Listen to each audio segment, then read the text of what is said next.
I wasn't gonna cover this story, you guys. I wasn't gonna cover it because everyone else has already covered it and so many people have done a great job with this and I'm like 3 weeks late to the game at this point. But guys, I cannot stop thinking about this story because it is so incredibly funny.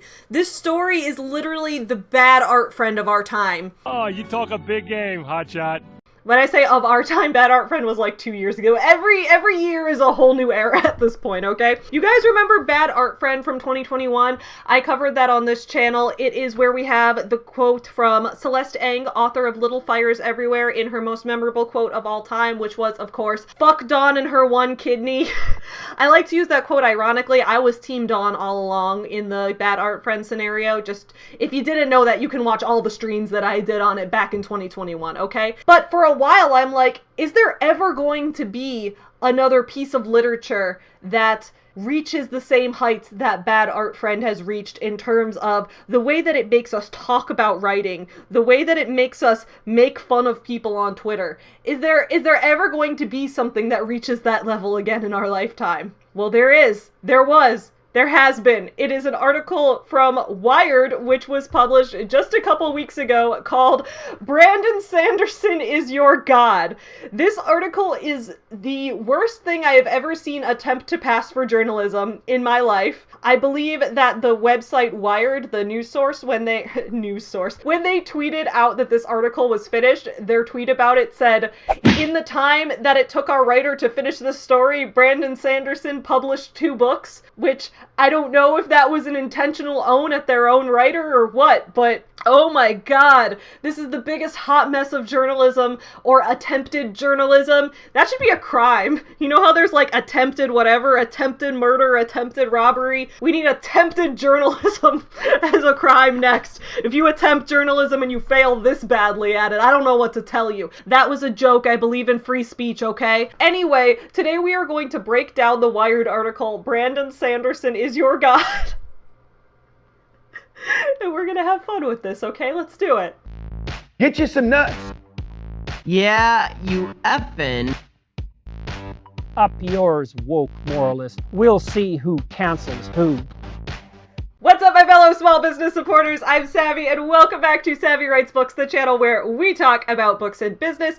On this channel, once in the past, we have covered Brandon Sanderson, who is a very well-known best-selling fantasy author. I talked about him when he made a decision to move his books away from Audible because he's worried about the monopoly that Amazon has been having on a lot of the book industry. So I have been a supporter of Brandon Sanderson's for a little while, even though I actually haven't read his books. What? Because I'm not really much of a fantasy reader. Oh, okay. That makes sense. But I really like what he's doing as an author, what he's doing as an entrepreneur, the way that he is approaching book publishing and things like that. I think he can be a very good role model for a lot of authors, especially newer authors just entering the game, because of the way he kind of likes to keep his finger on the pulse of how the book publishing industry evolves and changes so much over time, and really does seem to have that business-minded approach to it, which is something I greatly respect. So if you haven't watched that video already that I did about him in the past, I can link it down in the description below. But with all of that in mind, if you're new here, don't forget to subscribe, because multiple times a week I put out new videos on this channel all about books and business. And while you're at it, go ahead and take a look in the description below. Today's video was brought to you by my Patreon supporters. Patreon supporters who contribute $5 a month and up are linked in the description below, where they can promote their own links. And if you're interested in taking a look at more of my writing journey, getting more of a behind the scenes look at how I write, how I run a business, how I create YouTube content, sneak peeks of my upcoming books, things like that, you can find all of that on my Patreon page as well. My goal right now is to get eventually to $1,000 a month on Patreon, because I've hired an editor for my videos, because I want to put out a lot of videos and I can't keep up with everything in this world, okay? So that's my goal there. But with all of that in mind, let's head into this article from Wired called "Brandon Sanderson is Your God." Oh, by the way, I do want to shout out the first video. So many people, like I've said, so many people have already covered this, but the first one I saw, and my favorite one that I've seen on this, is a video by Daniel Green. I think he is fantastic. I love his YouTube channel. I think he's great. I especially love now that he's like breaking down the behind the scenes of his self-publishing process and things like that. He's a cool dude. Cool. Well, when you're cool, you're cool. I loved his video breaking down this article because he had so much insight in how everything this reporter said was wrong. Reporter. Okay.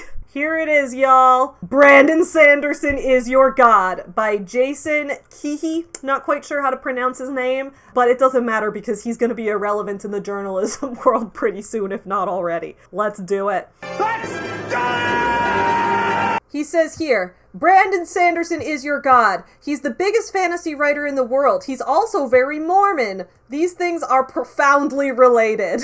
They're really not, and Jason really wanted that to be the angle for his article. He really wanted to connect him being a fantasy writer to him being Mormon, but there really was nothing there, and we're gonna see how hard he really tries to make these pieces fit together, and how they don't. Now, I want to be clear, I have seen some people out there saying things like that they don't like to buy Brandon Sanderson's books because since he is part of the Mormon church. He does teach at, I believe, Brigham Young University, and he has been involved in the Mormon church for a long time, that when you're a Mormon, you have to tithe 10% of your income to the church, so people are like, okay, well, if I end up paying for his books, that's going to lead to him profiting more, which will mean more money will go to the Mormon church, and I don't want more of my money to go to the Mormon church. Like, if that's your reason for not buying his books, like, you do you, dude. I think that that's totally understandable. I have a lot of issues with a lot of things that the Mormon church does. On this channel, many times I've talked about some of the issues I have with the Mormon church not being very supportive of LGBTQ rights, the Mormon church supporting MLM companies and things like that. I do have a lot of issues with that, but at the same time, I'm personally not someone who is going to judge whether I buy a book or not based on that kind of thing, because the majority of things that we buy, like if you buy one of my books, most of my books, like a lot of my romances are exclusive to Amazon, so like Jeff Bezos is gonna profit off of me and shit, so at the end of the day, I don't feel like I'm perfectly clean either. So my point with all of that was that, like, if that's a reason you don't want to support him, you do you, I respect you, but this article is not it because just of how badly written and how just inaccurate this whole thing is. Let's go. Most years, Brandon Sanderson makes about $10 million. Last year, he made $55 million. This is obviously a lot of money for anyone. So shout out to Jason for starting off this article by letting us know that $55 million is a lot of money. I wouldn't have known that if you hadn't been there to point that out for me, Jason. Second of all, as we're going to see, these numbers are not exactly fully truthful. For a writer of young adultish, never-ending, speed-written fantasy books, it's huge. By Sanderson's estimation, he's the highest-selling author of epic fantasy in the world. On the day of his record-breaking Kickstarter campaign, $42 million of that $55 million, I came to the Wired offices ready to gossip. How'd he do it? Why now? Is Brandon Sanderson even a good writer? Now, what I want to focus on here is this right here. $42 million of that $55 million came from his Kickstarter campaign. So this guy, Jason, came into this article telling us that most years he makes $10 million, last year he made $55 million. He's making it out as if that is Brandon Sanderson's salary, that is his take-home pay.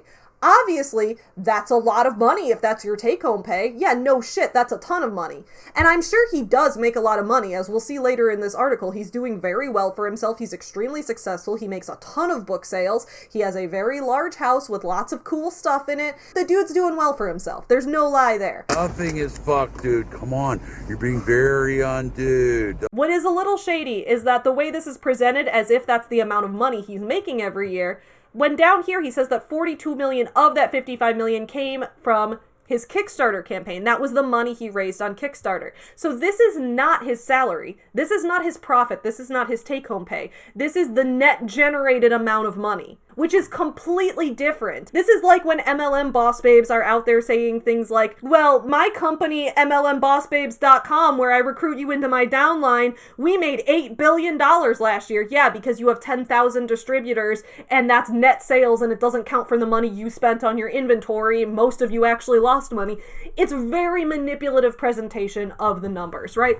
So, yes, he did raise $42 million on a Kickstarter campaign, which is absolutely incredible. That is amazing how much money he raised on this Kickstarter campaign. But $42 million on a Kickstarter campaign, let's keep in mind what that's for. When someone is running a Kickstarter campaign, usually they're doing that to take pre-orders of the product, which means since he's publishing these books himself, he is going to be responsible for all of the costs of printing those books, any of the costs of formatting or cover design or binding or anything like that that goes along with those books, the cost of shipping those books to customers. $42 million. Kickstarter's also going to take 5% of that. I've run 2 successful Kickstarter campaigns in my life to launch various parts of my company, Forever Home Friends. And Kickstarter is always taken roughly, I mean, it's been a few years since I run my last campaign, so I don't know if the exact numbers have changed, but Kickstarter usually takes roughly 5% of what you earn. So a cut of that's going to Kickstarter.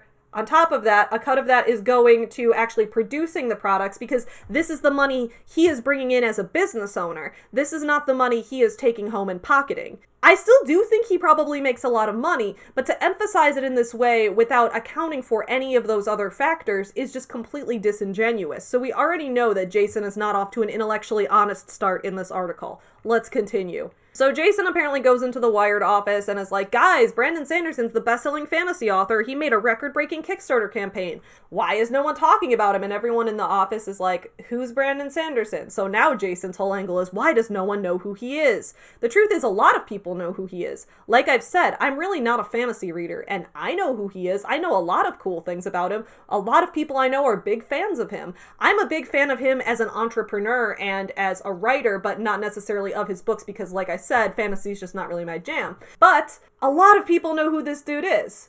He's not an unknown figure. He's relatively famous. Authors, like, other than if you're going to look at the Stephen Kings and J.K. Rowlings of the world, yeah, there's some authors that get to this mainstream level of fame usually after their books have been made into movies and into other merchandising type of properties and things like that. But for the most part, even the most successful of authors aren't going to be a household name in every household, just because the way that books find their target audience and the target audience falls in love with that book. And then from there, it just doesn't translate to mainstream fame the same way that, like, being a star in a movie might. Superstar. But let's continue, okay? On the one hand, who cares? Sanderson has millions upon millions of fans all over the planet. It doesn't matter that some losers at a single magazine, even if it is one of the nerdier ones, had never heard of him. On the other, the ignorance goes far beyond Wired. As far as I can tell, Sanderson, who has been topping bestseller lists for the better part of the 21st century, has not been written about in any depth by any major publication ever. Well, by your standards, he still hasn't, because this article has no depth. Burn, burn, burn, burn! And that's a joke, because he absolutely has been written about in multiple magazines. I don't know where this guy did his research. I called his publicist to confirm this. Well, we have a piece coming up in LDS Living, he told me. That's LDS as in Latter-day Saints. It's a magazine for Mormons. So did the publicist actually confirm that no major publication has ever written about him? Because I highly doubt that's true. It sounds like he talked about his upcoming piece, which is in a Mormon magazine. Okay, how is any of this related? So then it talks about how he's Mormon. Dude, Jason is trying so hard to be an interesting writer here that he says the cringiest shit of all time. Are you guys ready for this? What makes less sense is why there's a hole the size of Utah where the man's literary reputation should be. Jason, there's a hole the size of Utah where your heart should be.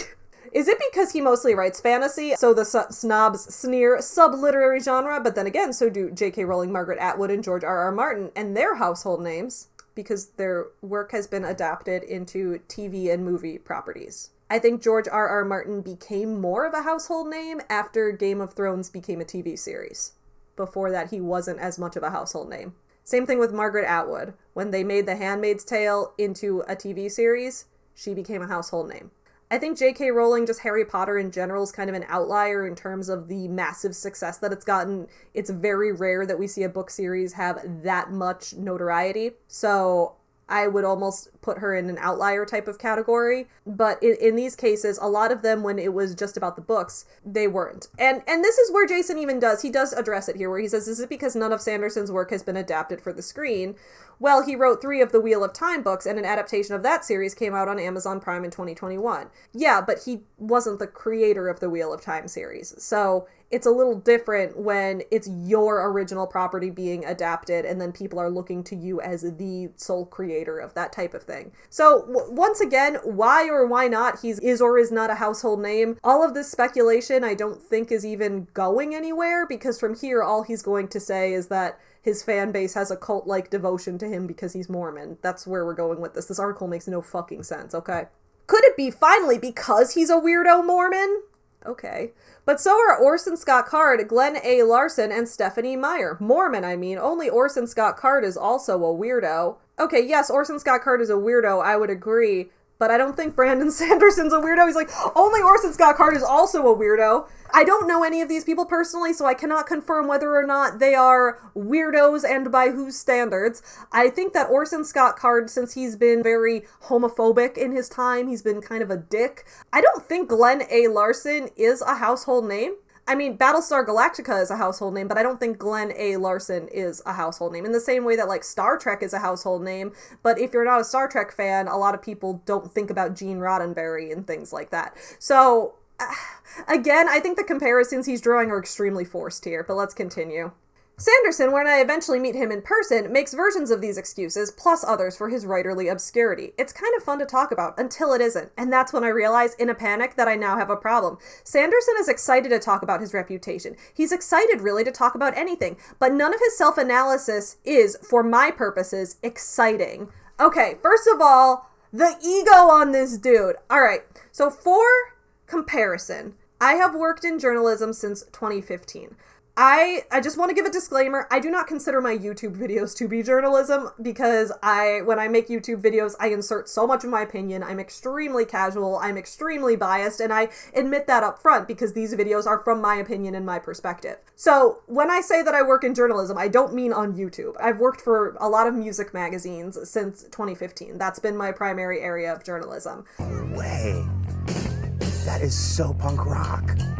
And I will say, in my experience interviewing people, I have noticed that it is amazing when somebody wants to talk about everything. When I get someone who I'm profiling for a story and they are gushing, when they are chomping at the bit to tell me every single thing they possibly can about their life's work, about their passion, about what they've learned, give me all the details, I cannot wait to transcribe this. I cannot wait to see what quotes I can pull. I cannot wait because I know that they're giving me the full thing. And as they continue to give me those excited bits of story, that's when I get excited to ask them more questions, to find those pieces that I know are going to make the story great, and then to dig deeper into those pieces, to ask for more detail about those things. This guy is being such an ungrateful little bitch over here, right? He's like, ugh, Brandon Sanderson wants to talk to me about his life, but it's not even interesting. Yeah, dude, your whole article is profiling him. You're writing a profile of an author who's extremely accomplished, who's doing a lot of interesting things. Dude, I would love to interview Brandon Sanderson. Holy shit, would I love to interview him,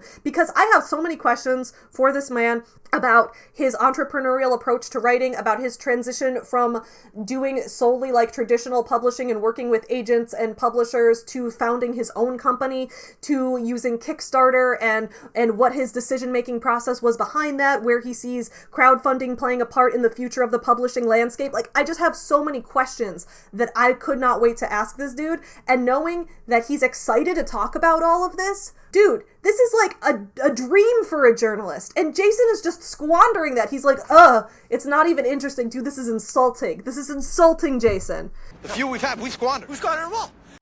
Let's continue. In fact, at that first dinner over Flopsy Utah Chinese, this being days before I'd meet his extended family and attend his fan convention and take his son to a theme park and cry in his basement, I find Sanderson depressingly, story-killingly lame.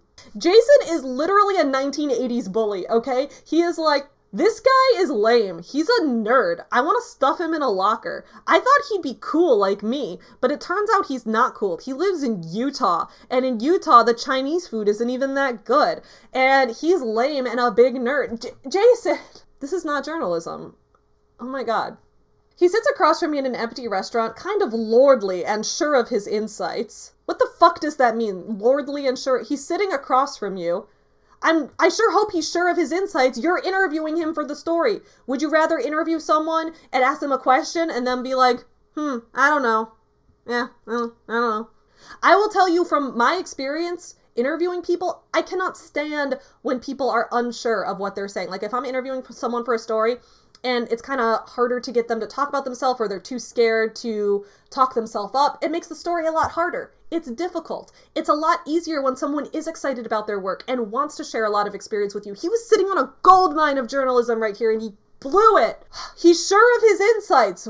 Call the police. Someone call 911 because this man's over here. Hello, police 911. I've got a subject for my article who is sure of his insights and confident in the information he's giving me for my story. What can I do? Jason! He's sitting there in a graphic t-shirt and ill-fitting blazer, which he says he wears because it makes him look professorial. It doesn't. He isn't. Now I'm regretting that I didn't wear a graphic t-shirt and blazer for this video, because graphic t-shirts with blazers are one of my favorite looks, first of all. I love blazers. There is nothing, literally all Jason is doing here is making fun of the dude's style. You have no style or sense of fashion. Again, Jason, are we in high school in the 90s right now? Why are we making fun of the way someone dresses as if that says anything about their character? First of all, like I said, I think t-shirts with blazers look cool. That I like that. That was my style in the mid-2000s. I loved wearing a blazer from a resale shop with like a Queen t-shirt underneath it, or like a Tom Petty t-shirt. That was the stuff I liked to do back in the early 2010s and the late 2000s, okay? I like to do that. I think it's a good style. It works for some people. Jason doesn't like that style, and Jason thinks his Lacoste polo and his American Eagle jeans are a better look than whatever creative thing Brandon Sanderson's trying to pull off. Can we talk about this part right here where it says, it makes him look professorial? It doesn't. He isn't. Jason, what do you mean he isn't professorial? Brandon Sanderson is literally a professor. That is his job. He is a writing professor. He teaches writing at the college level. That is the definition of being professorial. So what do you mean he isn't? You don't like his blazer and you think that makes him not a professor? What is your standard for what a professor is, Jason? Someone who wears a better fitting blazer that they got adjusted at the tailor shop? What? Unless the word means only believing everything you say is worth saying. I'd like to remind Jason that he chose to interview Brandon Sanderson, and then he's like, this guy thinks everything he has to say is worth saying. You're interviewing him. Your purpose is that you want to hear what he has to say. And if you don't like the things he has to say, or you don't think they fit the story, then it is your job as a journalist to ask the questions that steer the conversation in a direction that will fit the story. But as we can see going into this, Jason had an agenda that he wanted to show that Brandon Sanderson is Mormon and that is why no one likes him. He just wanted to bully this dude. And so he went into this asking him weird and uncomfortable questions, which we'll get into in a minute. This is all weird and uncomfortable questions that have nothing to do with the story. Sanderson talks a lot, but almost none of it is usable, quotable. Yeah, if you're a shit journalist, I bet you can't find any quotes. This story reminds me of the movie... the fake David Foster Wallace movie. The movie where Jason Segel plays David Foster Wallace and Jesse Eisenberg plays the other Dave. It's a Tale of Two Daves. That's what I'm going to call the movie. Tale of Two Daves is the David Foster Wallace biopic. David Foster Wallace was a shitty human being in real life. Absolutely hate the guy. I've done a deep Dave on him before. But in the movie, they make him so likable. But it's this movie about this pretentious-ass journalist who just really wants to get the depth, the meat of the story of what makes David Foster Wallace the man that he is. And over the course of it, he's just this rude asshole who's like super jealous of his success and is trying to write to make him look bad, to make himself look better so that he can publish a book about the whole thing. Great movie. Highly recommend A Tale of Two Daves. That's not actually what it's called, but I'm gonna call it A Tale of Two Daves. Anyway, let's continue. This is what I drove all the way from San Francisco to the suburbs of Salt Lake City in the freezing cold dead of winter for. I'm sorry you had to leave California, the land of California. I'm sorry that you had to leave your California paradise in San Francisco where the rent cost your firstborn child just to live in a shoebox apartment. I'm sorry you had to go to Utah, which sucks apparently. I've never been to San Francisco or Utah, so I can't speak on this, but he's being real pretentious about being from California. For previously frozen dim sum and freeze-dried conversation, must be why nobody writes about Brandon Sanderson. I would love to write about Brandon Sanderson. He's a cool-ass dude. Also, and freeze-dried conversation. Jason really thought he did something there. That was the closest Jason got to figurative language in this story.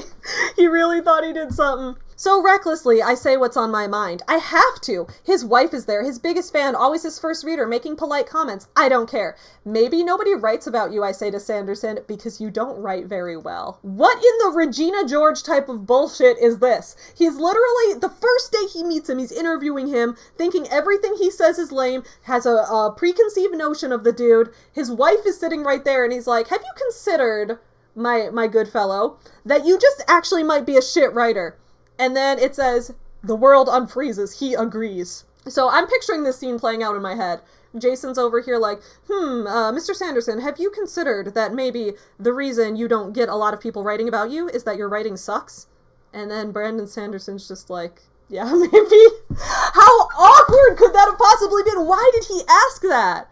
It's fine if you don't enjoy his writing, but like, to say it's objectively not good, where are you we're gonna get into this, okay? It's not that Brandon Sanderson can't write, it's more that he can't not write. Graphomania is the name of the condition, the constant compulsion to get words out down as much and as quickly as possible. I mean, same, like, I write a ton. I write 50,000 words a month for the year of 2023. That's the goal that I gave myself. I've put out, like, 6 romance novellas this year or something like that so far. Yeah, I write a lot. And I also have a new nonfiction book coming out this summer, Conversations with My Puppet.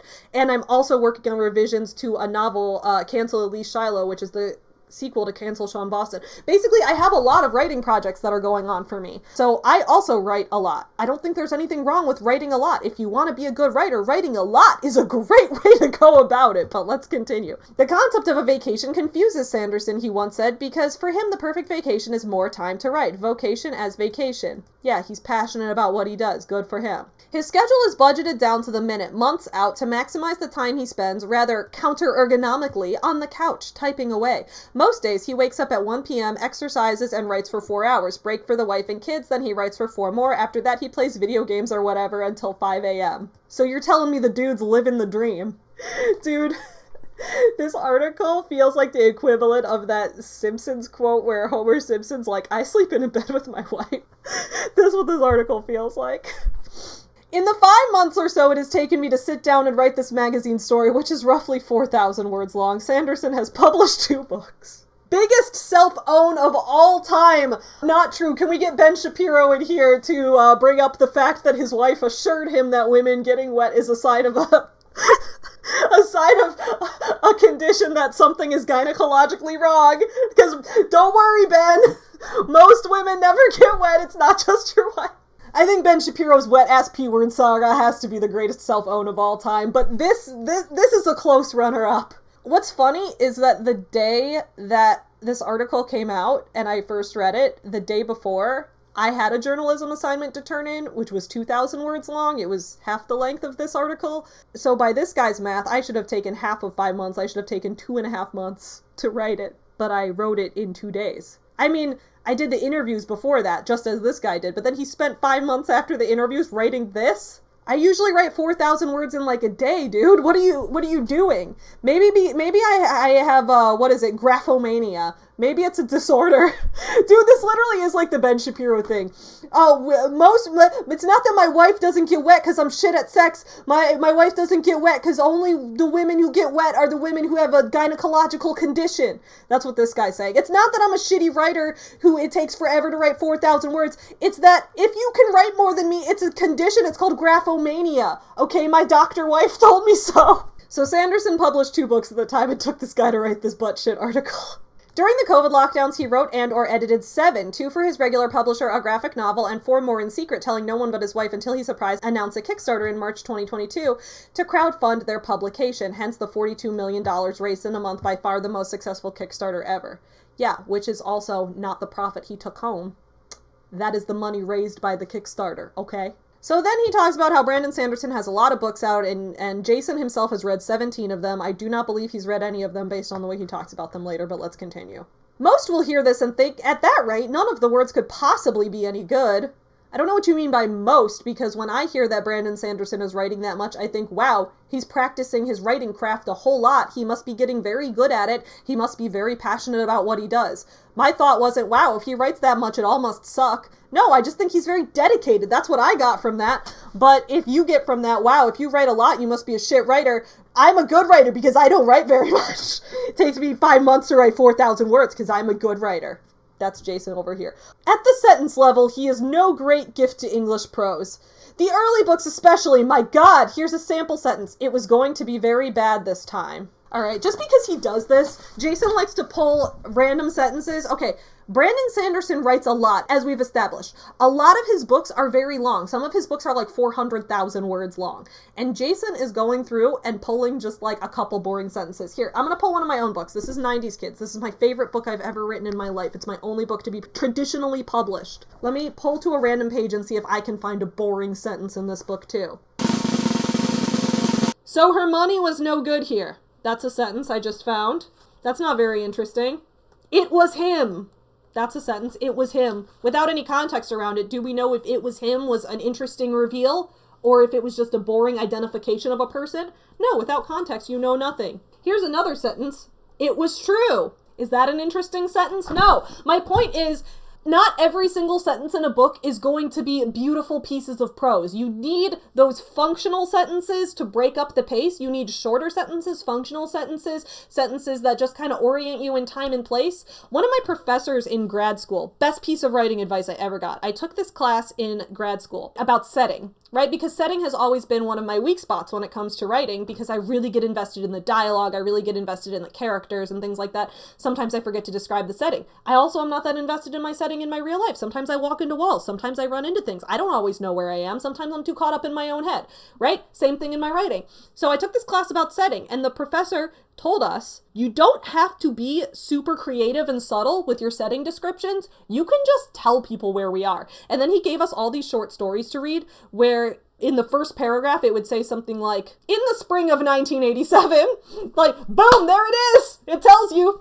We were on the beach that day. Boom, there it is. It tells you. And that was like good writing advice, right? To let the reader know upfront where we are, things like that. My whole point with this is that there are some sentences that aren't going to be these beautiful, flowery gifts to English prose, but rather are just a functional tool within the story to serve in context in relation to other sentences. So this is so incredibly dishonest that he's over here like, it was going to be very bad this time. That sentence is not necessarily bad. It depends what's around it. If every sentence around it is vague and boring, then yeah, maybe that's a boring part of the story. But if every sentence around it is like heightening tension and then it was going to be very bad this time is what the character's thinking as he's like bracing himself for the next moment before he's about to go into battle or something, then the sentence could be an interesting introspection into someone's mind. I haven't read the book, so I'm not going to say. But Jason seems to think that pulling a few bad sentences or a few boring sentences that aren't even necessarily bad if we don't know the context, he seems to think that that is some kind of indication of somebody's writing, which is just so stupid. She felt a feeling of dread. I guess I can see how that's boring because it has felt a feeling, like maybe he could have used more word variety, but again, you're pulling a couple sentences out of tons of writing. It's not all going to be perfect. It's really not, okay? And it shouldn't all be, because it's going to be exhausting to read something that's like super descriptive and super well written. For a whole thing, you need some stuff that's a little more basic and surface level. At least I do. It's all about pacing, okay? It's all about moderation. There's a penchant for redundant description. A city is tranquil, quiet, peaceful. And many things from buildings to beasts are enormous. Dark places, more thesaurically, are colliginous. You know what, Jason? You're colliginous, okay? So basically, he's talking about how, okay, his characters all have the same gestures. I get it. I make my characters shrug and exhale a lot. You'll notice that if you read any of my writing, my characters like to shrug and they like to exhale. I get it. I exhale multiple times a minute. I understand the appeal. Here's where I'll stop using Sanderson's words written or spoken against him. It's not fair. He's simply not, I'll say it again, very quotable. I spent days with the man. I watched his YouTube videos, made a dent in his podcast empire, most of it incredibly about writing. Like his books, it all blurs together. I typed some 40 pages of notes for the story, and who knows how many pages of transcript the AI spat out when I fed it the many hours of recorded audio. Oh shit, I need to start using AI to transcribe my audio from my interviews Why have I been typing the words out by hand like an animal? Totally barbaric. Now that I'm writing, I find I'm referring to none of it. Yeah, maybe because you're a shit writer and this article sucks. You're tacky and I hate you. Possibly this is the influence of Sanderson himself on me. Graphomaniacally, get thoughts down, have fun, write for the ending. Jason, someone get David Foster Wallace in here. So I will, the story has an ending, I promise, and I'm sprinting toward it as if to a vacation. Yeah, you're sprinting towards filling your fucking word count because it took you 5 months to write 4,000 words. What does this sentence do for the story at all? Oh my god, look at this sentence that says, so I will. Jason Keehee is no great gift to English prose. He writes a sentence like, so I will. He's so boring. No great gift to English prose, Jason. Like the best of Sanderson's endings, my ending should surprise you because, you see, Sanderson actually did say one thing to me, one miraculous thing that stuck, that I remember these 5 months later with perfect clarity. Just 7 words, but true ones. You're not ready for them just yet. You need more story first. So he's really building up this big 7-word quote that Brandon Sanderson says that he's gonna reveal to us at the end of the article. What's so funny is that Brandon Sanderson has responded to this article, and he says he doesn't even remember saying them. So Jason's like building up to this, and he's like, these words stuck with me because they fit my agenda for the story. And then Brandon Sanderson has responded to this and been like, yeah, I mean, maybe I said that. I don't think I meant it to be as impactful as he took it. It was, he'll explain what he means by it later. The words are not that exciting even. Jason's just really trying to get us invested in his butt shit story. 10 seconds to go until the launch. The lights are flashing, the music thumping. Look at Jason setting the scene. That's the closest he's gotten to interesting writing in this. This is sick, someone whispers behind me as a Cosmere's worth of nerds count down the remaining seconds.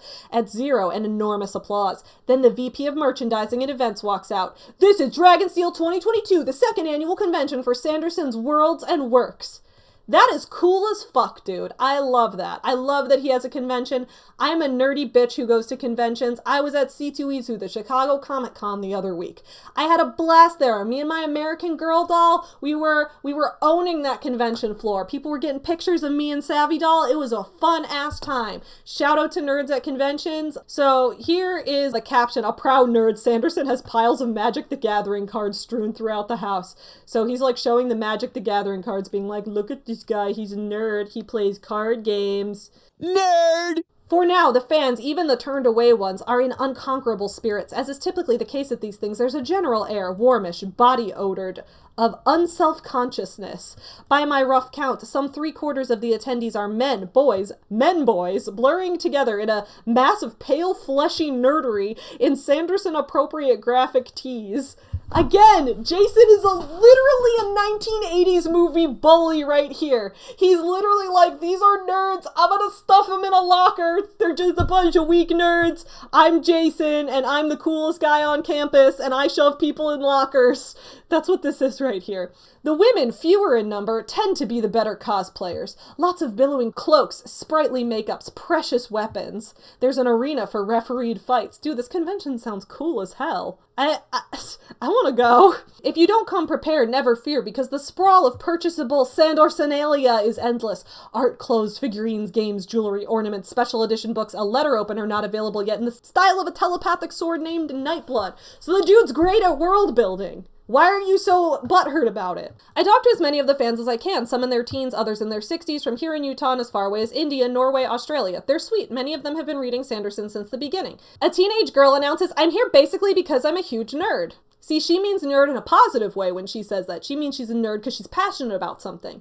When Jason calls people nerds, he talks about how they're fleshy man boys who are smelly and don't look good in their ill-fitting blazers. Everyone is smiling, sharing info and panel gossip. One guy from Massachusetts tells me he spent $170 on a rubber sword, not Nightblood. This one is called Myalarin. It's bigger than he is. He won't be able to take it on the plane home. Yeah, he'll probably ship it home through the mail. Jason, are you aware that we have a postal service in this country? And also, it's very common at conventions for people to get, like, custom-made art there that is, like, a special edition of something that they spend good money on. Because a lot of artists who create, like, specialty goods make a lot of their money as a crafter working at a convention. I love visiting, like, woodworking tables at conventions and seeing what kind of stuff people can build. It's very cool. Jason is not creative, though, so he doesn't know any of this. So then he asks people why they like Brandon Sanderson, and they tell him, like, they like his characters, they relate to them, they connect to him, or they like his world, they think his world building is immersive, things like that. I think those are perfectly great reasons to like a book. They make plenty of sense to me. Jason finds this unsatisfactory for some reason, because then he says, what nobody, not a single person, complains about in my 2 days walking the palace floors is Sanderson's writing. If they mention his sentences at all, it's merely to acknowledge much they're easier to read than, say, Tolkien's, whose work may well graduate to with Sanderson lighting the way. Okay, so this guy goes to a convention specifically for people who are fans of these books and is surprised when nobody is complaining about not liking the writing in the books.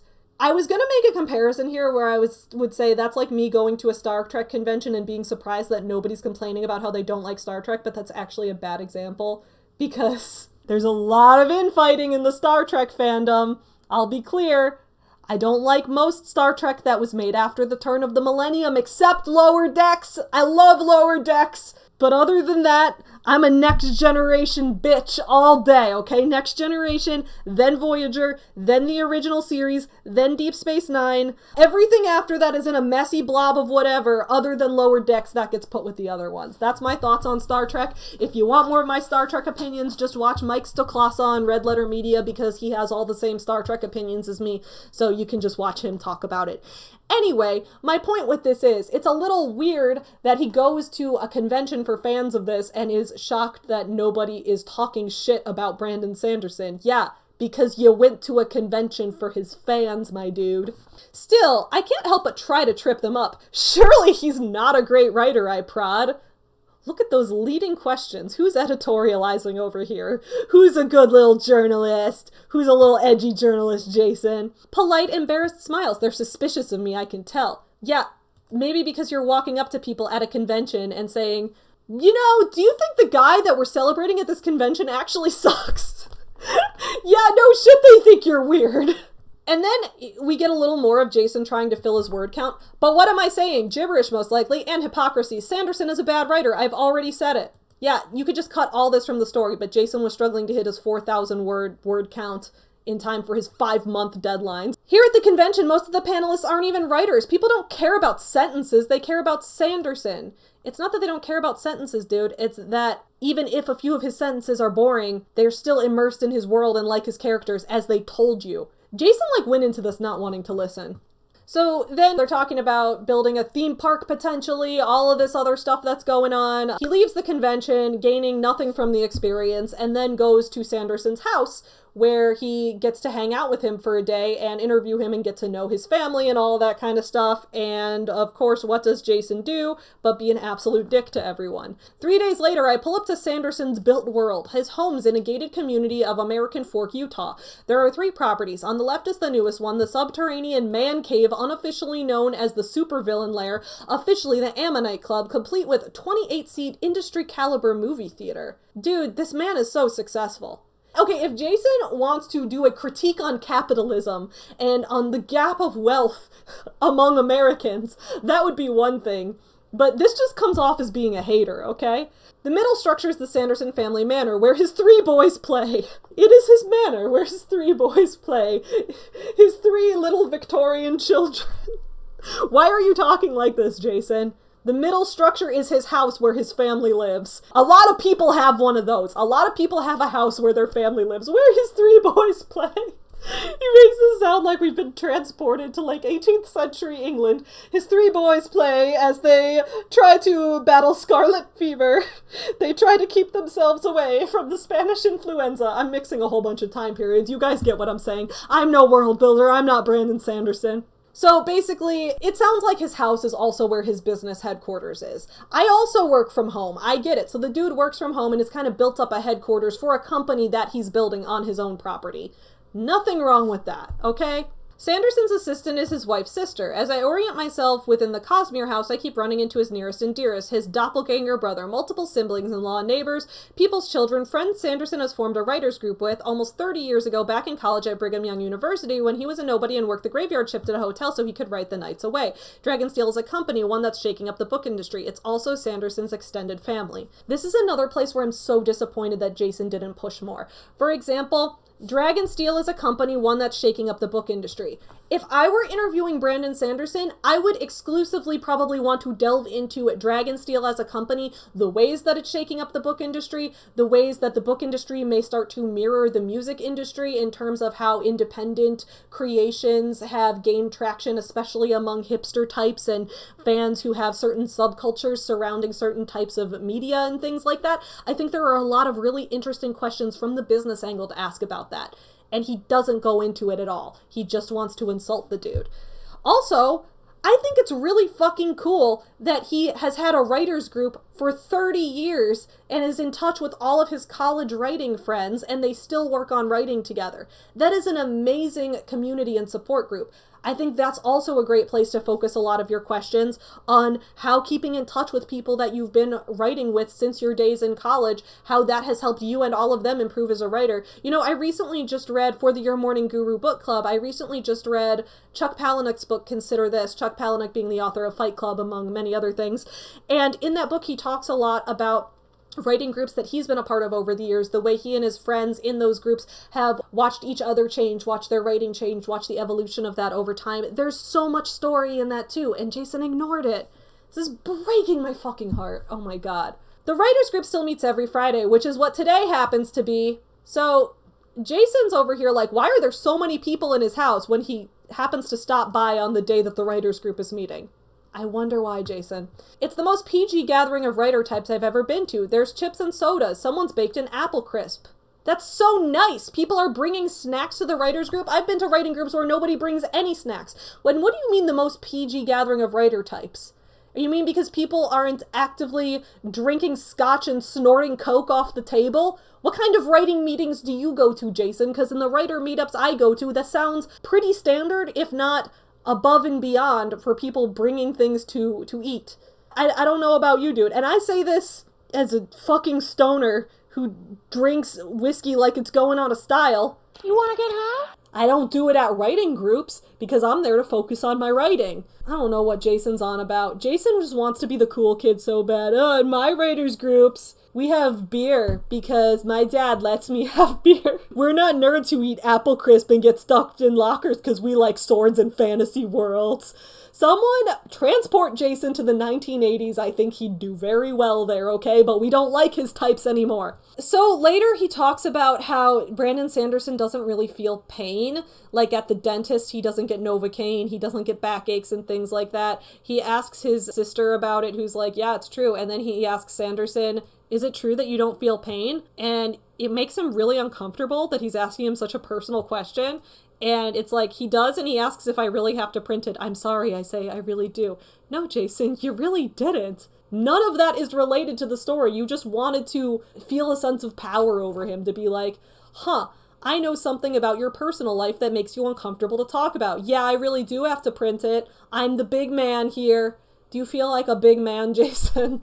The writers group is standard stuff. What's this character's motivation? Can the reader follow that fight sequence? Sanderson gives feedback with half his brain, the other half occupied with autographing books. What do you mean half his brain? You can autograph books. What the fuck is he talking about? So then he brings up the pain thing again. Turns out Sanderson doesn't seem to feel pain of any kind, even emotional, like things like this. Okay, so he keeps going into the, is it true you don't feel pain? He's uncomfortable talking about this. You have so many other areas you could delve into regarding business, storytelling, things like that. You're ignoring all of that in favor of just talking about a thing that isn't even that interesting and also makes him uncomfortable. Why are you doing this, Jason? On top of that, I don't know Brandon Sanderson as a person. I don't know anything about his brain, how it works, his mental health, none of that. So I'm not going to speculate on him personally. But I am going to say that the way that this article is written, it feels extremely ableist. Because a lot of things that he's bringing up here, things like judging someone for not feeling pain or not expressing emotional pain or not being outwardly expressive or keeping a straight face and things like that, things about wanting to write lots at long stretches of a time, hyper-focusing on things like that, these things that he's treating as if they're weird are very common neurodivergent things. I'm bringing this up as a person who myself was diagnosed with ADHD when I was 29 years old, so these are just extremely common things that happen in those type of circles. Now, I don't know if Brandon Sanderson is neurotypical or neurodivergent. I don't know. I don't know him as a person. But this article really feels like it's trying to be like, look how weird people are when they don't experience the world in the same way that us normal people do. It feels really weird, okay? This is so funny right here. The conversation eventually turns to a theme park called Evermore, located just down the street. Though unaffiliated with Sanderson, it's Sandersonian to the core. You show up, hang around the taverns, and embark on quests. We have to go, I say, but it's falling apart. Everyone grown, something to do with bad management. There's a 4-hour YouTube video all about it. The 4-hour YouTube video that's linked to here is by Jenny Nicholson. I highly recommend Jenny Nicholson's 4-hour YouTube video about the Evermore Park because it is hilarious, and Jenny Nicholson is a gem. She's one of the funniest YouTubers out there. I love her. What's funny is this dude's sourcing Jenny Nicholson's video and treating her as a source. Jenny has tweeted about this article and talked about like how much lacking in self-awareness Jason is. Jenny Nicholson is also breaking down Jason's writing as being like completely lacking in self-awareness, completely missing the boat, completely like squandering all the opportunities that it had. So she knows of this article and is also disappointed in it. All right. So he talks about how he cries his last night in Utah. This is the weirdest story of all time. First of all, there's nothing wrong with crying. I'm a person who cries, not all the time, but like I cry here and there. I think you know, being expressive with your emotions is not a bad thing. It can be very healthy, okay? This story is weird because of the way he tells it, and I don't understand what point he's trying to make with it. We're down in Sanderson's below-ground movie theater in plush red leather seats that not only recline, but also have adjustable headrests. I want to go to this movie theater. This sounds great. He wants to show the specs off, so he plays the opening scene of The Greatest Showman. I don't tell him that while I like musicals, I hate The Greatest Showman, and especially Hugh Jackman. The scene starts. The chair shakes with otherworldly sound. When Hugh, lame Hugh, opens his mouth to sing, I can't help it. I burst into tears. What is this? What is Jason doing? First of all, Brandon Sanderson's like, oh, hey, let's watch a movie together. I'll show you my movie theater.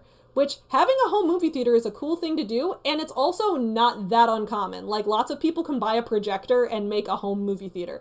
In the past, we used to have a projector, so in the basement, we used to project movies onto the screen, so you could almost say our basement was a home movie theater for a while. Like, plenty of people do that, okay? There's nothing weird about that. Second of all, if they were gonna watch a movie there, and Jason has some strange aversion to Hugh Jackman for what reason? I have no idea. He just doesn't like Hugh Jackman for some reason. Fine, whatever. Why didn't he tell him that? Why did he just start crying during the movie about how much he hates Hugh Jackman? Maybe it's my own neurodivergence, but I don't understand what's going on in this story. What is Jason's motivation for any of this?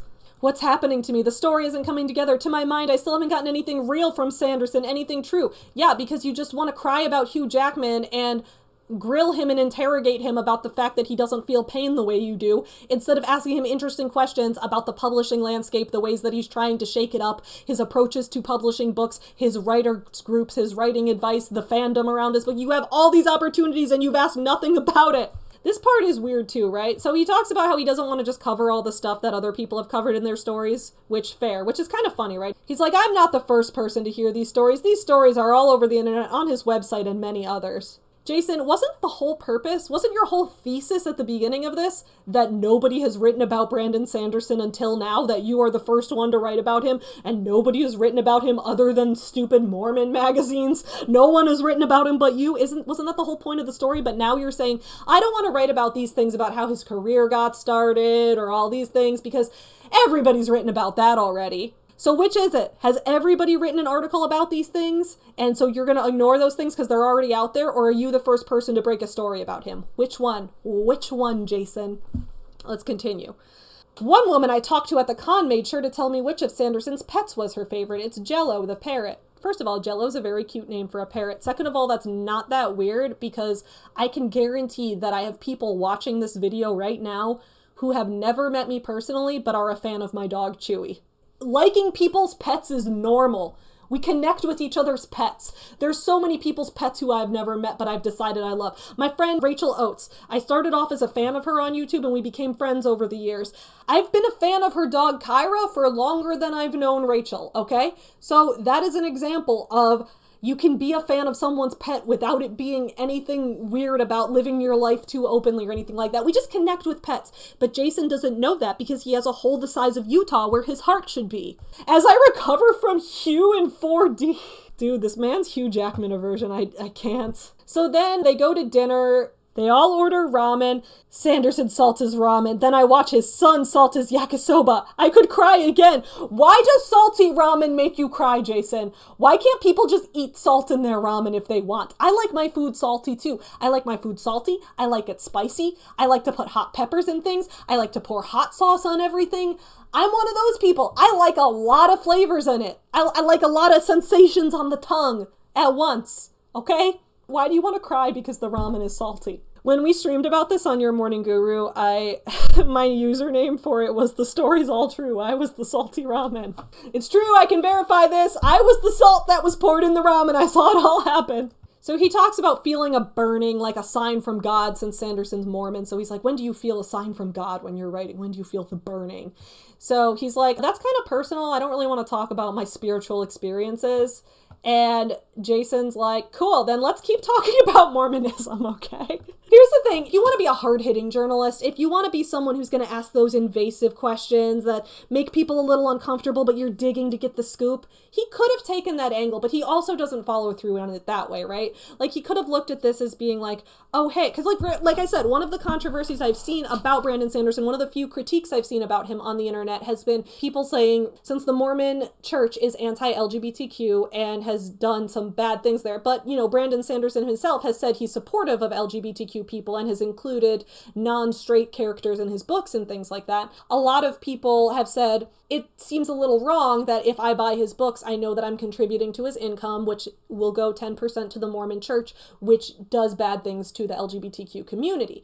So, by that logic, like, is that hurtful? Is that a hard... Like, if Jason wanted to take the I will ask the hard and uncomfortable questions approach to this, he could have asked him about that, about how he squares away trying to be an LGBTQ ally along with knowing that he's giving 10% of his money to a church that has stances against that. That could have been a question he asked him. It would have been a very uncomfortable question, and it probably would have been very difficult, but that could have been an approach he took. Instead, he doesn't really delve down any of those paths. He doesn't go deep enough. Instead, he stays on these very surface level, but very unimportant questions, and then wonders why he's not getting anything interesting for his story. So here we go. Let's talk about it as it relates to fantasy, because it's no secret. Mormonism is the fantasy of religion. So that's just literally being judgmental. Like, I personally think that Mormonism is bullshit too. I think most religions are, if not all. But I think I would identify as an agnostic at this point. Former Catholic, current agnostic, right? So... But to come out here and tell someone to their face, like, without any additional questions, without any, like, probing into it, without any real angle that he's trying to take this questioning from, but rather to just say, so, your religion's basically a fantasy novel. You know that, right? Like, it's all bullshit, right? Like, that's just rude, okay? The science fiction edition of Christianity, I've heard it called, with its angels and alternative history, embodied gods, visions, and plates made of gold. I ask Sanderson if I've got the ultimate promise of the religion right, the ultimate promise being, as I understand it, that we humans will, if we're good, marry well and memorize the passcodes eventually to pass into the highest kingdom and come into our divine inheritance. We'll become gods, in other words, and get our own planets. Sanderson doesn't balk at the characterization. He agrees that's the gist, and he knows where I'm going. He knows I want to know if what he's doing, writing fantasy books, is fundamentally, in some way, some very central way, Mormon.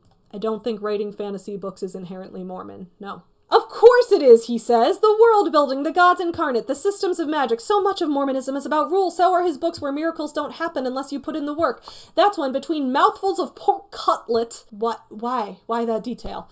Sanderson makes the connection between his work and the work of his heavenly Father explicit. This is when he speaks the 7 words of truth, the only ones I'm certain he has never said in quite this way ever before. So back to building up the 7 words. Jason's gonna add more to his 4,000 word count to build up to the 7 words that are only 7 out of 4,000 words he needs to write. When he says, as I build books, Sanderson says, as I sit there for once entirely enraptured, God builds people. He can't even get through the 7 words without breaking the 7 words to add more words to his word count in the middle. Good job, Jason. So this is the quote that Brandon Sanderson has said that, like, okay, Jason's making it out like this was a huge thing. He doesn't even remember saying this. This is the part where he's like, I don't remember saying that. If Jason says, if he got a recording of me saying it, like, okay. But he was talking about, like, how he wasn't really trying to build up this whole thing about how he wants to be a god, or that God is creating characters and I'm a god within my own world. That, like, he wasn't trying to draw some deep connection there, but that he was trying to draw a connection with, like, the inherent creativity that humans have.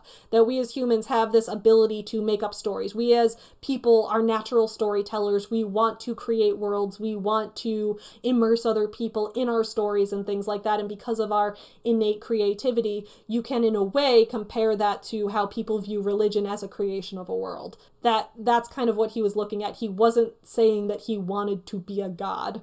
but Jason, I guess, really wanted to hear him say that so that he could title the article, Brandon Sanderson is your god, and make him out to be some weird cult leader when he's not. So then they go to Evermore. They go to the park that's falling apart. There was one quote in this part that I think is funny. All right, so Brandon Sanderson and his son go to the park along with Jason.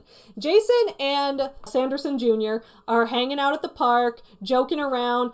Over here, Sanderson's son probably thought he was making a real connection with this journalist. This journalist is being nice to a kid, only to turn around and write a hit piece on his dad, where he also wants to insult how much salt he puts in his ramen. What a dick. Poor kid. Anyway, they talk about fans that recognize Brandon Sanderson at this park, right? So it says one girl says she wants to take Sanderson's writing class at BYU when she grows up. A surprising number of guys ask for autographs for my girlfriend. Jason over here is like, I was surprised at how many men that are fans of Brandon Sanderson have a girlfriend?